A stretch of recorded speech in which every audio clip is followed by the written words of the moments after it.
Tesla's Autopilot technology continues to be one of the largest differentiators for the brand and will likely be for some time.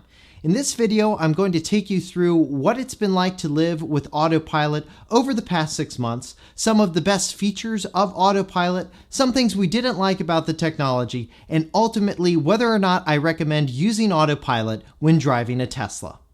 Let's dive in.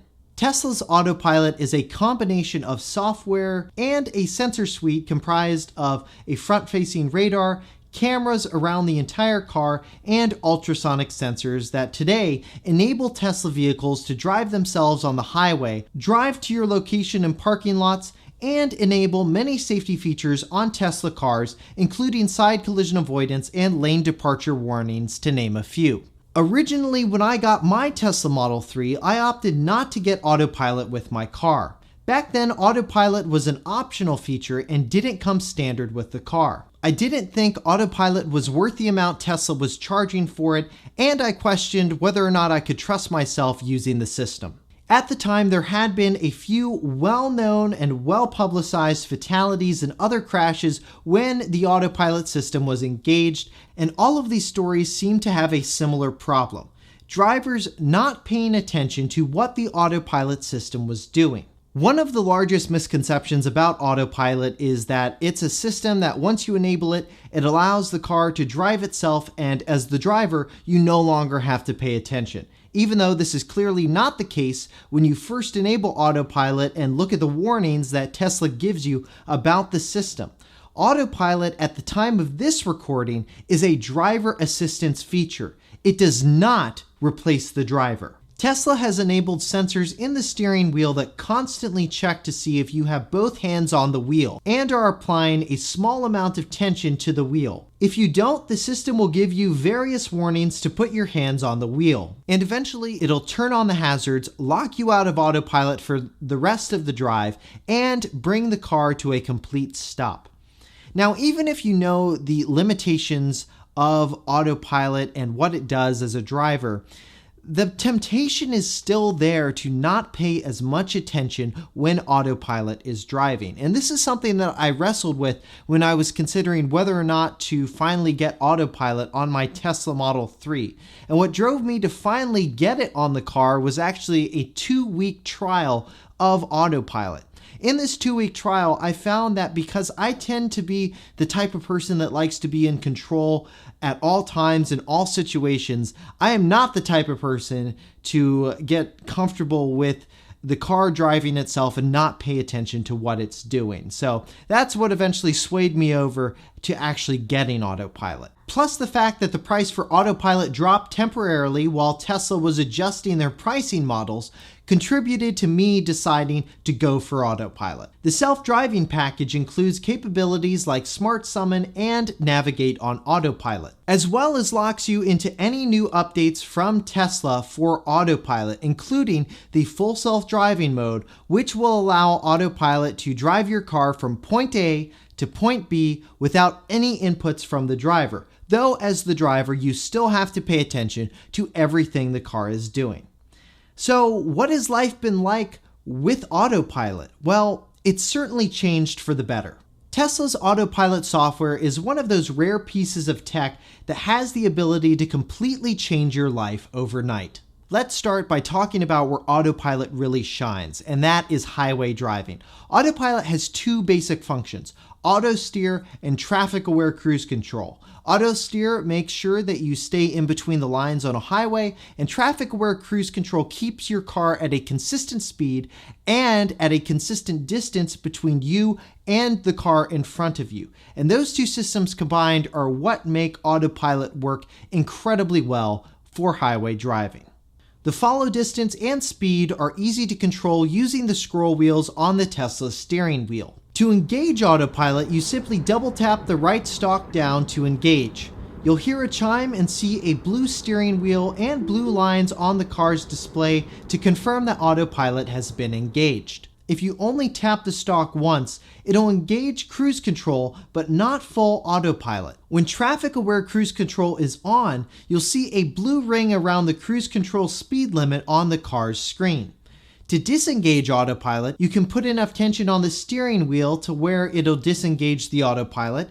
You can also tap the brake and it'll disengage, or just tap the right stalk up and autopilot will disengage. If the speed limit changes on the road you're on, just tap the speed limit sign on your Tesla and the speed will adjust, or you can just let it do it automatically. Changing lanes while using autopilot is a breeze. You just tap the turn signal stalk either up or down depending on if you want to move the car into the right or left lane. Autopilot will check the lane that you want to move into to make sure it's clear, and if it is, it'll go ahead and move the car into the lane.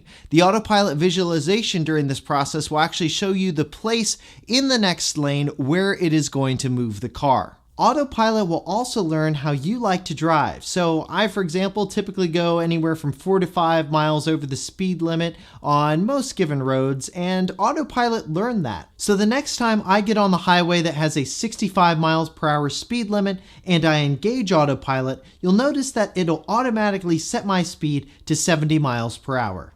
The autopilot visualization on the car's display is quite useful even when you're not using autopilot. The visualization confirms everything that autopilot sees, reinforcing your trust in the system that it will behave as expected based on what it sees.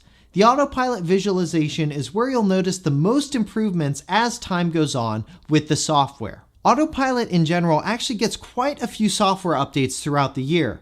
Within the past 6 months, we've seen Autopilot get updates like increasing the number of cars it's able to recognize on the road. It'll show you cars in your blind spot. Autopilot will also now mimic what most drivers do when passing a large truck and move to the outside of the lane. There is just a lot to love when driving Autopilot on the highway.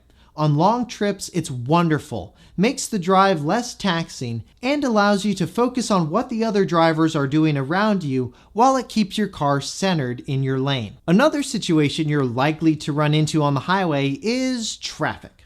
Traffic is the number one use case, at least in my opinion, for Tesla Autopilot because it just makes such a drastic difference in the driving experience for this scenario. You don't have to worry about the boring job of constantly switching your foot between the brake and the accelerator pedal. I've noticed my blood pressure drop quite a bit when hitting traffic with autopilot on versus when I'm driving manually. Now, in the past 6 months that I've been using Tesla's autopilot, have I run into any issues with it? Thankfully, no. There have been no major issues that I've run into using Tesla Autopilot. Now, there have been maybe 3 or 4 minor occasions where the software was doing something unexpected or it asked me to take back control of the car. But I've never felt unsafe using the system. I'm always constantly monitoring what it's doing and feel like I still have total control over the vehicle. Safety is something I think a lot of people actually overlook with Teslas.